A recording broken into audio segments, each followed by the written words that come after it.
Hello friends, chapter 6 class 9 का जो कि हम elements of mathematics side book का सोल्व कर रहे हैं, जिसमें हमें पढ़ना है sequences and progression. Sequences and progression जो हमारे एक पैटर्न होते हैं, एक तरह से जो हमारे डेली लाइफ में हम ऑब्जर्व करते हैं, या फिर मैं ये कहूँ कि लास्ट क्लासेस में या प्रीवियस क्लासेस, छोटी क्लासेस में जब हम पढ़ते थे तो हमने कुछ पैटर्न बनाने सीखे थे। जैसे कि ऐसे लिख देते थे 2 4 6। अब आगे के पैटर्न जो है वो कंप्लीट करो। जैसे लिखते थे 5 7 9, आगे के पैटर्न जो है वो कंप्लीट करो, या फिर लिखते थे 3 6 9 और पैटर्न हमें आगे कंप्लीट करना पड़ता था। तो वहां से हमने पैटर्न सीखा है, पैटर्न से सीक्वेंस बनता है और सीक्वेंस से फिर प्रोग्रेशन बनता है। पैटर्न कोई एक चीज रिपीट हो रही हो, जैसे इसमें हमने +2 किया है तो +2 किया है, आगे +2 नंबर ऐड करके लिखते रहेंगे। इसमें भी सेम है, +2 है, +2 है। यहाँ देखिए ये 3 से मल्टीप्लाई, 2 से मल्टीप्लाई हो रखा है, 3 2 जा, फिर ये 3 को 3 से मल्टीप्लाई कर रखा है। तो इस तरह से एक पैटर्न बन रहा है, ठीक है। अब आ जाते हैं हम सीक्वेंस पे, जो कि हमारा एक बड़ा ही इंपॉर्टेंट रोल प्ले करेगा इस चैप्टर में। पहले हम सीक्वेंस को पढ़ेंगे, उसके बाद फिर हम पढ़ेंगे इसमें प्रोग्रेशन को, ठीक है। तो प्रोग्रेशन पढ़ने से पहले सीक्वेंस सीखना जरूरी है। तो चलिए सीखते हैं सीक्वेंस को। सीक्वेंस क्या होता है? Welcome on detail study. तो चैप्टर 6 के सॉल्यूशन के लिए I am available here for you. A sequence is an ordered list of numbers that follow a specific rule और पैटर्न। एक सीक्वेंस होता है, एक लिस्ट होता है, नंबर्स की एक लिस्ट होती है, या इस तरह से अरेंज करे गए होते हैं नंबर्स को, जिसमें स्पेसिफिक रूल अप्लाई किया जाता है। क्या रूल अप्लाई किया जाता है? स्पेसिफिक रूल अप्लाई किया जाता है, या फिर स्पेसिफिक पैटर्न अप्लाई किया जाता है, ठीक है। Where each number is called a term, और उसके हर नंबर को टर्म कहा जाता है। चलो मैं लिख के बता देती हूँ आपको। 1 3 5 7 9, और इस तरह से आगे ये चलने वाले नंबर है। डॉट डॉट का मतलब है it's so on, it is continuing, आगे कंटिन्यू है ये, ठीक है। तो देखो 1 के बाद 3 लिखा, 3 के बाद लिखा 5, फिर 7 और फिर 9। तो ये तो हमने एक ऑर्डर्ड लिस्ट ऑफ नंबर्स लिख दिया, ये बात लिख दी। ये क्या करता है? या तो स्पेसिफिक रूल बताता है, या तो एक पैटर्न बनाता है। तो यहाँ एक रूल ना बना के ये एक पैटर्न बना रहा है कि भाई यहाँ पे +2 कर रखा है, यहाँ पे भी जो है +2 कर रखा है, यहाँ भी +2 है और यहाँ भी +2 है। सब में क्या किया हुआ है? +2 किया हुआ है। तो इस तरह से हम आगे 11 लिख देंगे, अगला हम 13 लिख देंगे। हमने पैटर्न के अकॉर्डिंग इन नंबर्स को अरेंज कर दिया, ठीक है। तो ये क्या बन गया? एक सीक्वेंस बन गया। अब देखिए बात आती है टर्म की। तो ये जो है एक नंबर 1, ये फर्स्ट टर्म है, ठीक है। इसे हम क्या कहेंगे? टर्म कहेंगे। जैसे इसमें 5 थर्ड नंबर पे है तो ये थर्ड टर्म हो गया, 9 भी एक टर्म है। तो अलग अलग कॉमा लगाकर जो नंबर्स लिखे होते हैं वो क्या कहलाती हैं?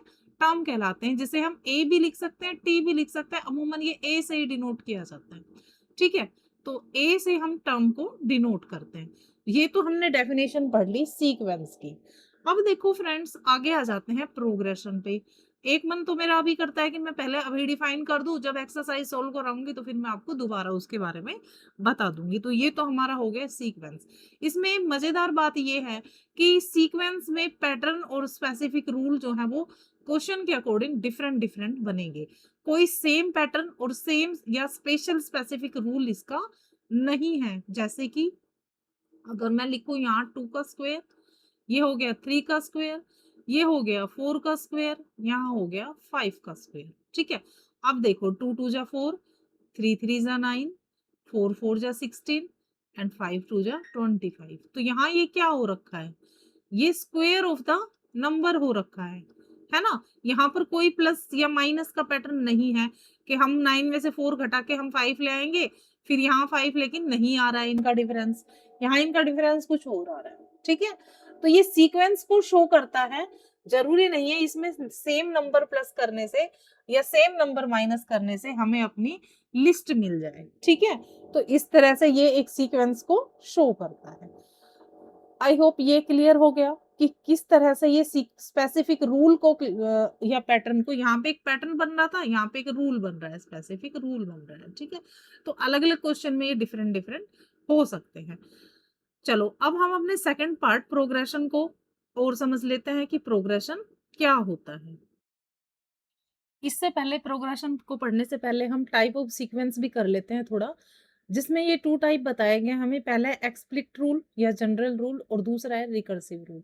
तो एक्सप्लिक्ट रूल वो होगा जो हमें अलाउ करेगा, allow us to find any term. कोई भी टर्म हम जो है फाइंड आउट कर सकते हैं। मान लो हमें एक सीक्वेंस दिया गया है 1 3 5 7, 4 टर्म हमें दिए और आगे ये मूव कर रहा है। इसमें अगर हमें 17th टर्म निकालनी, मान मान लीजिए उसने हमें कहा है कि ए अगर 17 है, यानी 17th टर्म हमारी क्या होगी? तो सबसे पहले हम अपने सीक्वेंस को जानेंगे। देखो इसमें +2 करा है ना? इसमें +2 किया है और इसमें भी +2 किया है और इसमें भी +2 किया है। तो इस तरह से हम सब में +2 कर रहे हैं।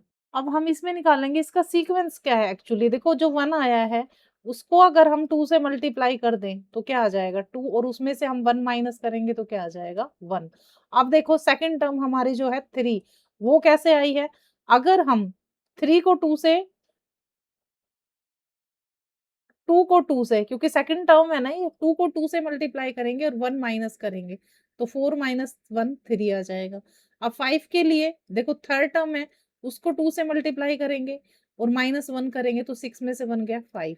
अब फोर्थ टर्म जो हमारी 8 है वो कैसे आई है? जो फोर्थ टर्म है उसको 2 से मल्टीप्लाई करेंगे और माइनस क्या करेंगे 1, तो ये आ जाएगा 7। फोर्थ टर्म हमारी सॉरी 7 है, 8 नहीं है। ठीक है, इस तरह से हमने अगर 17th टर्म निकालनी है तो हम करेंगे 2n-1, यानी 2 को मल्टीप्लाई करेंगे 17 से और फिर 1 इसमें से माइनस करेंगे तो 17 2 जा 34 और 1 माइनस करेंगे तो आ जाएगा 33। तो इस जो एक्सप्लिक्ट रूल होता है उसके अकॉर्डिंग या जनरल रूल है उसके अकॉर्डिंग हम कोई भी टर्म जो है बीच में से फाइंड आउट कर सकते हैं। ठीक है, अब आ जाते हैं रिकर्सिव रूल पर। तो रिकर्सिव रूल में एक्चुअली में क्या होता है? एक्सप्लिक्ट रूल एक्चुअल में हमारा जो पोजीशन ऑफ एन होता है, नंबर जो हमारे लिखे हुए होते हैं यानी एन जो होता है उस पर बेस होता है। ठीक है, और जो हमारा ये दूसरा रिकर्सिव रूल है ये बेस करता है हमारा sequence is a formula which allow us to find any base on preceding term. ये हमारे प्रीवियस टर्म पर डिपेंड करता है अगला हमारा क्या निकलेगा। ठीक है, तो ये भी एक फॉर्मूला होता है। ठीक है, जिसमें क्या करना पड़ता है हमें, प्रीवियस टर्म के अकॉर्डिंग हमारी नेक्स्ट टर्म निकलती है। जैसे 3 के बाद 11 कैसे आया है यहाँ पर, तो यहाँ पर मल्टीप्लाई किया है यहाँ पर, जैसे 3 था हमारा, 3 के बाद हमारा 11 कैसे आया, तो 3 मल्टीप्लाई बाय 3 प्लस में 2, तो 9 प्लस में 2 आया 11। अब देखो आगे क्या चेंज होगा 11, अब 11 लेंगे, यहाँ पर लेंगे 11, उसको 3 से मल्टीप्लाई करेंगे फिर लिखेंगे 2, तो आ जाएगा 35। अब हम 35 को उठाएंगे यहाँ पे लिखेंगे 35 मल्टीप्लाई बाय 3 प्लस में 2, 35 3 जा 105 और 105 में 2 ऐड करेंगे तो 107। इस तरह से ये जो है प्रीवियस टर्म पर डिपेंड करते हैं। तो दो तरह के हमारे एक्सप्लिक्ट और रिकर्सिव रूल जो है हमें मिल गए हैं। ठीक है, अब चलिए इसमें आगे इसका फाइनाइट और इनफाइनाइट और पढ़ लेते हैं। फाइनाइट सीक्वेंस और इनफाइनाइट सीक्वेंस क्या होता है? तो बड़ा ही सिंपल है फाइनाइट सीक्वेंस और इनफाइनाइट सीक्वेंस। फाइनाइट सीक्वेंस वह सीक्वेंस होता है जिसमें टर्म्स जो होते हैं वो फाइनाइट नंबर में होते हैं, यानी कि कहीं ना कहीं फिक्स होते हैं, कहीं ना कहीं उनका एंडिंग टर्म होता है। जैसे कि एक ये सीक्वेंस मैंने लिखा है जिसमें हमारा एंडिंग टर्म जो है वो गिवन है। ठीक है, यहाँ पर देखो 2 4 6 8 और ये खत्म कहाँ हो गया 640 पर, तो ये लास्ट टर्म दिया है इसका, तो ये क्या है फाइनाइट सीक्वेंस।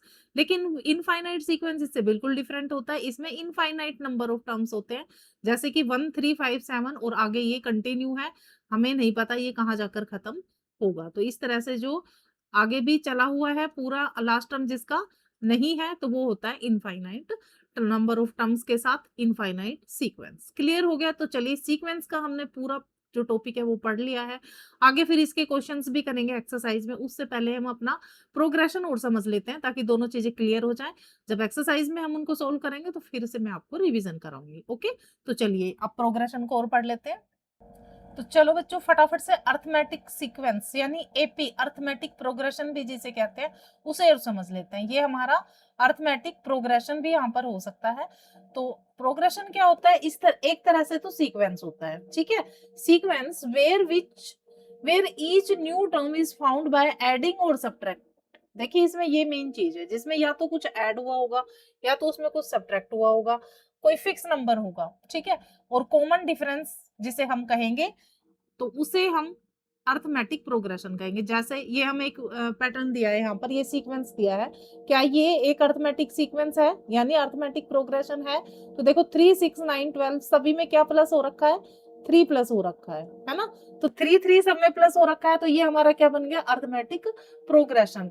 और इसका जो कॉमन डिफरेंस है वो क्या है, कॉमन डिफरेंस इसका है 3, यानी 3 3 नंबर ऐड हो रखे हैं इसमें, तो डिफरेंस इसको इसलिए कहेंगे क्योंकि दो अगर टर्म हम फर्स्ट सेकंड में से फर्स्ट को माइनस करेंगे तो हमारे पास 3 आएगा।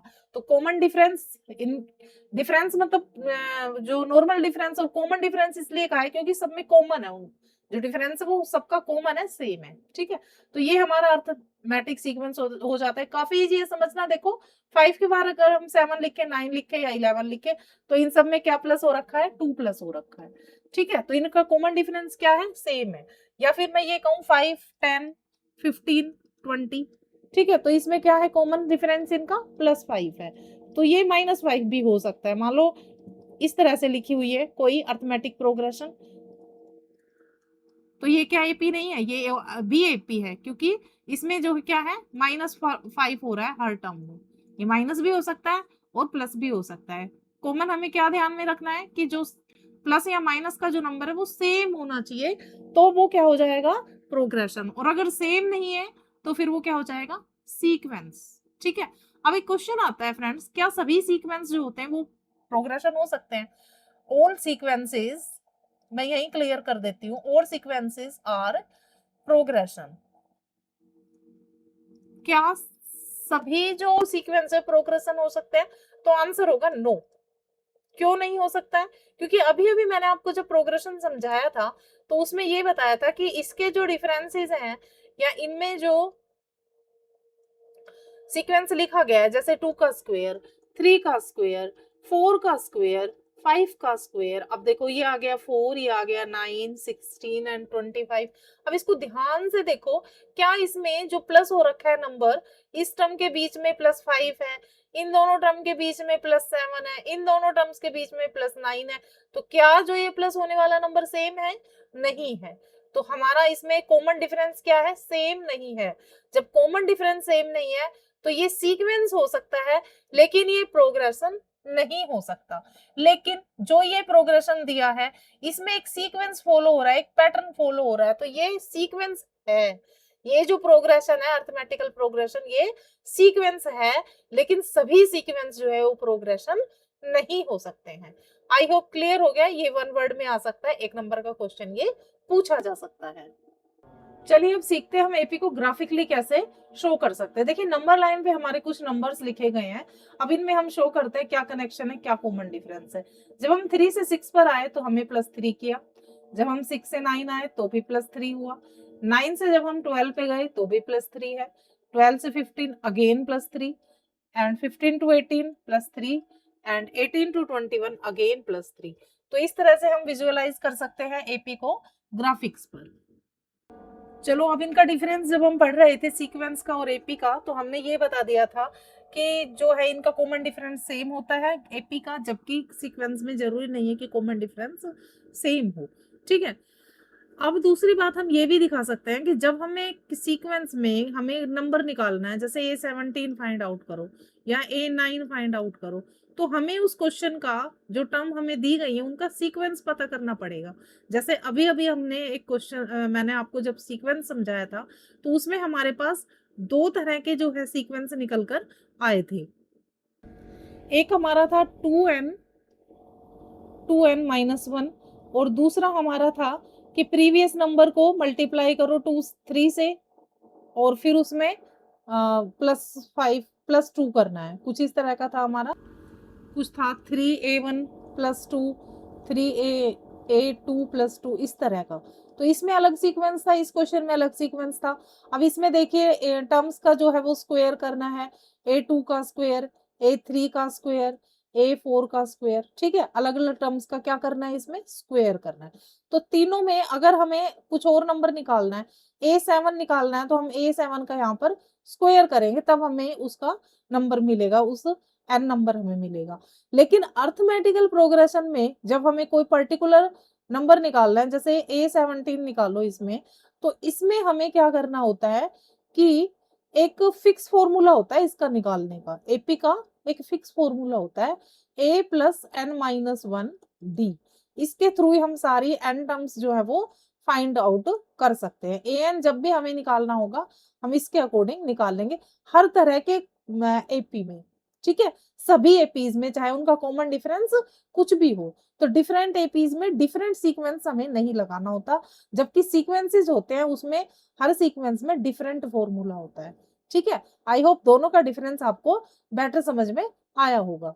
तो चलो अब अगला टॉपिक लेते हैं। तो जो जियोमेट्रिक प्रोग्रेशन होता है जिसे हम जीपी कहते हैं, ये क्या होता है? ये भी एक सीक्वेंस होता है। मैंने कहा ना ये जो एपी और जीपी ये सारे सीक्वेंस होते हैं, ठीक है। तो इनमें क्या होता है कि हमें अगले टर्म लेने के लिए which each term is obtained by multiplying the previous number. हमें उस नंबर को क्या करना पड़ेगा? प्रीवियस नंबर को मल्टीप्लाई करना पड़ेगा किसी नंबर से, और वो नंबर हमारा क्या होगा? एक सेम फिक्स नंबर होगा, ठीक है। वो नंबर क्या होगा? फिक्स होगा, जिसे हम क्या कहेंगे? Common ratio. लास्ट के क्वेश्चंस में हमने एपी में क्या पढ़ा था? Common difference. और इसमें क्या होगा? Common ratio. जैसे मैं एक एपी लिखते जीपी लिखती हूँ, sorry, 2 4 6 8 10 and it's so on. अब देखिए इसमें जो ये हमने जीपी लिखा है इसमें सॉरी ये हमें कहता है कि जब हम एक नंबर से एक टर्म से दूसरी टर्म पे जाते हैं, एक टर्म से जब हमने दूसरे टर्म पे मूव किया है, तो हम क्या कर रहे हैं वहां पे? ये कहता है कि हम वहां पे मल्टीप्लाई कर रहे हैं उस नंबर को। चेक करते हैं, इसको हमने 2 से मल्टीप्लाई किया। अब यहां पर देखो, फिर हमने यहाँ पर 8 होना चाहिए, यहाँ पर 16 होना चाहिए, तो ये जीपी बनेगा। और यहाँ होना चाहिए 32। एक बार फिर से लिखते हैं इसको हम, इसको इरेज करते हैं, इरेज करके फिर से लिखते हैं नीट एंड क्लीन, क्योंकि इसमें कॉमन रेशियो है ना, तो कॉमन रेशियो है तो कॉमन रेशियो सेम होना चाहिए। जैसे 2 हो गया, 4 हो गया, 8 16 32 एंड इट्स आगे कंटिन्यू। तो देखो इसमें ये दोनों मल्टीप्लाई हैं 2 से, ये 2 से मल्टीप्लाई है, ये 2 से मल्टीप्लाई है, और ये 2 से मल्टीप्लाई है। दोनों सारे नंबर क्या है? मल्टीप्लाइड बाय 2, और आगे हमें टर्म्स मिलती जा रही हैं, ठीक है। तो इसका कॉमन रेशियो क्या होगा? तो कॉमन रेशियो निकालने के लिए हम इसमें लिखेंगे, इसका कॉमन रेशियो निकालने के लिए हम लिखेंगे A2 अपॉन में A1। तो A2 कितना है हमारा? 4, डिवाइड करेंगे 2 से तो क्या आ जाएगा? 2। तो ये 2 हमारा क्या है? ये हमारा है कॉमन रेशियो। क्या है ये हमारा? Common ratio. तो इस तरह से हमने जीपी को भी समझ लिया है। अब जैसे 3 6 18 54 इस तरह से, तो ये मल्टीप्लाई बाय 3 है। तो इसमें जो नंबर्स होंगे वो क्या होंगे? मल्टीप्लाई हो रहे होंगे प्रीवियस टर्म आगे टर्म्स निकालने के लिए, और किसी फिक्स नंबर से, ठीक है। इसमें जो मल्टीप्लाइड का नंबर है वो चेंज नहीं होगा, तो वो क्या बन जाएगी? जियोमेट्रिक प्रोग्रेशन यानी कि जीपी। आई होप क्लियर हो गया आपके ये सारे कॉन्सेप्ट। तो करेंगे फिर नेक्स्ट वीडियो में एक्सरसाइज का सॉल्यूशन। तब तक बने रहिए डिटेल स्टडी के साथ। कमेंट्स में जरूर लिखिएगा अपना फीडबैक। मिलेंगे नेक्स्ट वीडियो में। Till then take care, bye bye and Radhe Radhe.